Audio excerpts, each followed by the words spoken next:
Today's clear skies were a huge relief as the covers finally came off. The rain and rugby studs have left their mark, but the players are simply relieved the game is on. Everyone's played in these circumstances. A lot of the grounds at the moment are in the same condition as ours, and that's what you've got to deal with it. And if it comes to being the worst service in the world, then so be it. We've still got to deal with the situation and try and play football. It's over 2 weeks now since the first tie, a game which Rovers led twice against Fulham. So the question, have they missed their best chance of causing an upset? Obviously they've got a lot of very talented players, and if we played Fulham 10 times, we'd draw one, we'd maybe win one, and realistically we'd probably lose 8. But we've had the draw. It would be nice to get that win.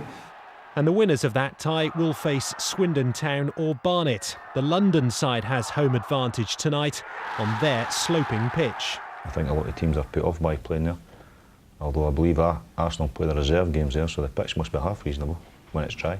The current conditions with the wind and the rain, I mean, it's a bit of a leveller, but our pitch itself isn't the best at the moment, so I think it's nothing that we're not used to. If Swindon and Bristol Rovers do get through, they'll have just 3 days to sell tickets for their 4th round tie, scheduled for this weekend. Alistair Durden, BBC Points West. Spot kicks were required at Barnet too, but the home side came out on top against Swindon. Swindon actually took the lead 3 minutes before the break. Billy Paynter with his first goal since the first round of the Cup back in November. But Barnet were level 8 minutes into the second half. Jason Puncheon with a cross, which was turned into his own net by Paynter. Barnet then had Michael Leary sent off for violent conduct. That was after 73 minutes. But they held on for the remainder of normal time and extra time to force a penalty shootout.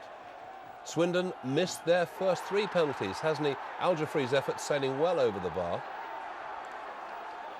Barnet fared much better, converting 2 of their first 3 spot kicks.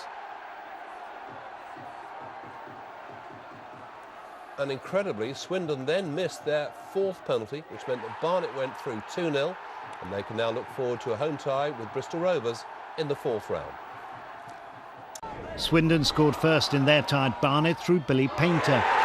But then Barnet forced Paynter to deflect the ball into his own net and the game to penalties. And Swindon blew it, missing their first 4 kicks.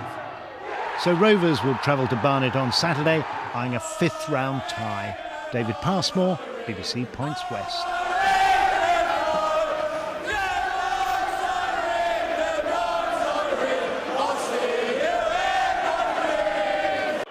Swindon could do with that winning spot kick formula, despite Billy Paynter opening the scoring at Barnet. Their tie also went to penalties.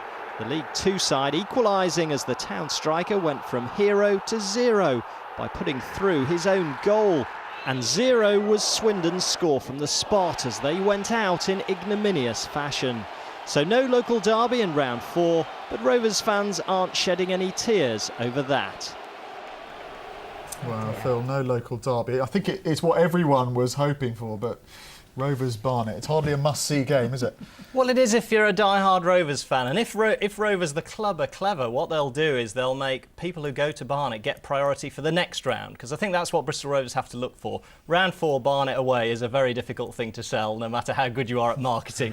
But let's face it, if they get through round 4, and unlike Swindon, they probably should, they then stand a good chance in round 5 of getting your Liverpool, your Manchester United. Look at Havant and Waterlooville. Their award for beating Swansea, Liverpool away. Now, if Rovers get that, then everyone will want a ticket for that. So if you go to the Barnet game, maybe you'll get priority ticket for the next one, and that could be the big one. They can do it, though. They can do it, very definitely, and they're better at penalties than Swindon. So if it gets to penalties, put your money on Rovers. All right.